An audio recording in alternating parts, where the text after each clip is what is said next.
Estolased.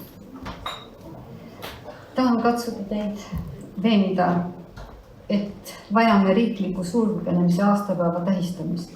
Kindlasti küsite, milles asi ja miks. Nimelt möödub käesoleval aastal septembris 1975 aastat massilisest eestlaste põgenemisest läände naasva Nõukogude terrori eest.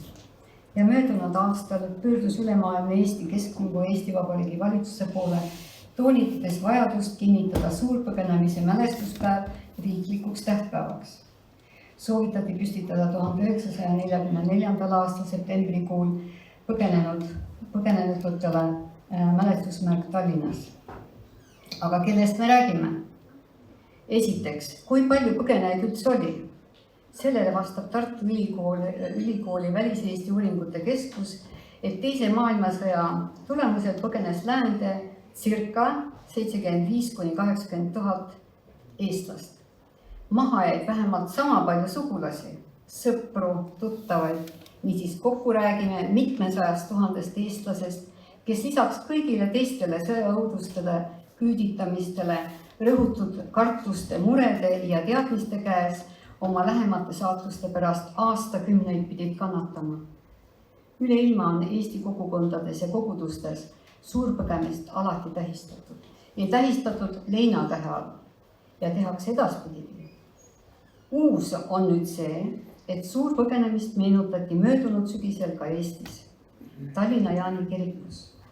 Ja uus on ka see, et käesoleval sügisel 19. septembrikuus saab seda kurba tähtpäeva saatma kellahelin üle terve Eesti tänu Eesti Evangeelse Luteri kiriku peapiiskop Urmas Viilma üleskutsele. Ja teenistusi peetakse veel ka Haapsalus, Põlvas ja Keilas. Neid tuleb kindlasti veel juurde. Teiseks räägime ka sellest, et alates juba Rootsi põgenike ja Saksamaa tiipilaagritest töötasid meie inimesed kõikide olemasolevate vahenditega oma elu rahvuslike veendumuste eest ja Eesti Vabariigi taastamise eest. Uutes alguses väga võõrastes asukohamaades loodi Eesti seltse, koole, ülitati lehti, igasuguseid muid asju, hoides niiviisi oma eestlust. Vahepeal võtsid aga meie vanemad ohvitserid ühendust lääne, relva ja luurejõududega, kirikuinimesed rahvusvaheliste kiriklike organisatsioonidega. Omal jõul ehitati üles Eesti maju, osteti ühiseid kinnisvarasid, maatükke, teame Kotkajärve, Seedriolu, Metsakodu, Koitjärve ja teisi. Õpetati lastele rajatud skaudi ja kaidi ja suvelaagrites eesti keelt kultuuri. Ja milleks kõik see mitmekülgne tegevus? Vastus väga lihtne, hoidmaks eestlust. Kolmandaks tuleb teada, et diplomaatiliste välisvõitluste kõrval, mis hoidis ülal Eesti riigi õiguslikku järjepidevust, tegutsesid eestlaste poliitilised keskorganisatsioonid, sealhulgas katusena ülemaailmne Eesti Keskpanga. Balti pagulasnoored asutasid ühiselt New Yorgis Batuni ehk Balti appellüüroole ja rõhutasid külma sõja aastal oluliselt sellele, et ÜRO-s arutatakse inimõiguste rikkumisi Balti riikides. Tutvustasid ja võimendasid anastatud Balti riikide 45 kodaniku pöördumist ÜRO poole. Nad korraldasid istumistreigi New Yorgi Timesi ees ja tulemus. Lehed hakkasid ometi pöörama tähelepanu okupeeritud Balti riikidele. 1986. aastal moodustas eestlaste initsiatiivil Kanada, Kesk- ja Ida-Euroopa kogukond rahvusvahelise musta lindipäeva. Nii pandi alus kampaaniale 3 mandril, et tutvustada läänemaailma Molotov-Ribbentrop pakti kestvat mõju. Meeleavaldused toimusid muide 21 linnas. Washingtonis moodustati 60 aastat tagasi Ameerika patlaste esindus. Ühendatud Balti komitee, mis tegutseb GBNSC nime all majandatud 3 Ameerika Balti keskorganisatsioonide poolt. Üks neist Eesti Rahvuskomitee Ühendriikidest. Kes pärast taasiseseisvumist veenis Balti riikide toetamist NATOsse vastuvõtmiseks. võib arvata, et eelnevalt nimetatud säärane tugi lisas Nõukogude okupatsiooni all elavatele ja ägavatele eestlastele julgust ja kindlust. See aitas meeles pidada, et Eesti kuulub vabasse demokraatlikku maailma ja et seal seistakse ka Eesti eest. Neljandaks, oleks huvitav teada, kui palju on Eestis uuritud, milline oli okupatsiooni ajal põgenenud eestlaste tähendus kodumaal alles jäänutele. Ja me ei räägiks ju sel puhul vaid tuhandetest abipakkidest, mis Nõukogude Liidu rasvastele tollidele vaatamata siia saadeti läbi aastakümnete. Kahjuks ei saa öelda, et Eesti põgenike ajaloost rolli oleks meil piisavalt uuritud ja selgitatud. Järelikult ei ole need tähendused võtnud sisse kindlat kohta meie ühisteadvuses. On õige ja hea, et meie Siberisse küüditatute kannatusi mälestatakse leinapäevana 14. juulil 25. märtsil. Seevastu pole eestlaste massilist põgenemise mälestuspäeva 1944. aasta septembril isegi 75. aastapäeva lähenedes välja kuulutatud. Mälestusmärgist rääkimata. Kuhu jääb meie ühtekuuluvustunne, millest pidevalt räägime? Me teame Eestis piinlikult vähe sellest, kuidas tuhanded meie Eesti inimesed nendel tormilistel septembri päevadel väikeste paatidega ning ka mõne suurema laevaga võtsid kursi Soome, Rootsi, Saksamaale. Kuid kuidas neid tee peal vintsutati tormide, haiguste, uppumiste ja tagaajamistega, kuidas nad suurtes kogustes, kui nii võib öelda, NSV Liidu poolt torpedeedituna põhjalasti, nagu juhtus Laatsaret laevaga Moeroga. Puudulikud on teadmised neil inimeste edasiaitamisest Soomest, Rootsist. Nimelt Soome sõjaväeluure kaudu alles jäänud tagaajamist Soome kommunistide juhitud Valpo poolt, et saab neid välja anda Nõukogude Liidule. Vähe teame Eesti eestlaste kenast vastuvõtust 3 Rootsi idarannikupunktis Gotlandil, Slitis sadamas, kus püstitati ka ilus mälestusmärk Stockholmi saarestikus ja Põhja-Rootsis. Tuhanded taganesid ka Saksamaa vägedega Saksamaale ja sattusid seal pikapeale niinimetatud tiibilaagrites ja displaced persons. Oldi ju sõjajalus ja seda kuni 45. aasta maini. Sellest ka eriti ei räägita, sest räägitakse kohe, et satutakse laagritesse, vahepeal pidi kuidagi ellu jääma. Täiesti tundmatu on siin maal Rootsi puruvaeste eestlaste kohati isegi liigutav abi Saksamaa veelgi viletsamates oludes elavatele kaasmaalastele tuhandete abipakkidega. Samuti kutsuti suvel nende lapsi Rootsi lääneranniku suvekodudesse.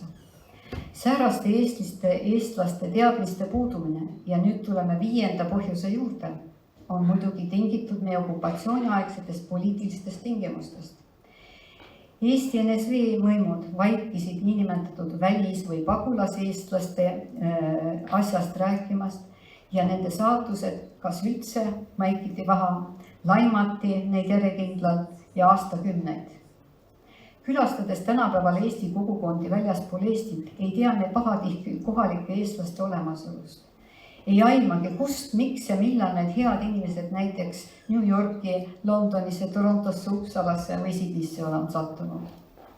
Miks meil sellest Eesti lähiajaloo peatükist nii vähe räägitakse ja teatakse? Oleme ju üks rahvas, enamus Eestis, teised laiali mööda läänemaailma. Aga kas teadmised üksteisest peavadki niimoodi lõhestatuks jääma ja kui kaua veel? Loomulikult tuleb sõjajärgset aega vaadelda nii Eesti NSV kui ka paguluse perspektiivis, paralleelselt. Nii leiaks me ülemaailmne aktiivne pagulus oma õige koha meie ühises ajaloos. Kahjuks on siiani suurpõgenemisest ja vabadusvõitlusest üldiselt käsitletud nagu väljaspool Eesti ajaloo kulgu seisvat. See ongi põhjuseks, miks pole teave suurpõgenemisest ja sellele järgnenud tegevusest jõudnud suure osa Eesti inimeste teadvusesse, aga muide ega ka mitte teiste Euroopa riikide ja rahvaste teadvusesse. Eesti Vabariik on meie ühislooming ja ÜEKN ja Eesti valitsus on astunud viimastel aastatel mitmeid samme ühendamaks globaalset eestlust. Eesti Vabariigi välisminister Urmas Reinsalu ütles õieti, et seni on liiga vähe tehtud Eestis ja väljaspool Eestis elavate eestlaste ühendamiseks. Uue valitsuse koalitsioonilepingus ongi juba ära toodud soov luua tihedamad suhted välismaal elavate rahvuskaaslastega. Rahvastikuminister Riina Solman arvas, et ülemaailmne eestlaskond on meie suur rikkus ja potentsiaal ning peab oluliseks algatada globaalse Eesti programmi ülemaailmse Eesti kogukonna aktiveerimiseks ja kaasamiseks. Ja kokkuvõtteks, eestlastel on ühine eesmärk säilitada Eesti traditsiooni, Eesti kultuuri, eesti keelt, et eestlus ei kaoks. Mälestagem siis neid, kes kaotasid elu, kodu, nooruse või kellelt varastati tulevik ning austagem täna neid, kes tegutsesid, võitlesid ja suutsid Eesti Vabariigi vabaduse taastamisele kaasa aidata. On viimane aeg, et meie ühine Eesti Vabariik vääristaks meie põgenike vankumatust eestluse hoidmisel. Võidaks sellest Eesti ja Eesti rahvas tervikuna. Siin peitub ülesanne nii pagulaseestlastele, väliseestlastele või üldse eestlastele, keskorganisatsioonidele kui ka Vabariigi Riigikogule ja valitsusele. Võime uhked olla, sest oleme suutnud maailmas läbi lüüa.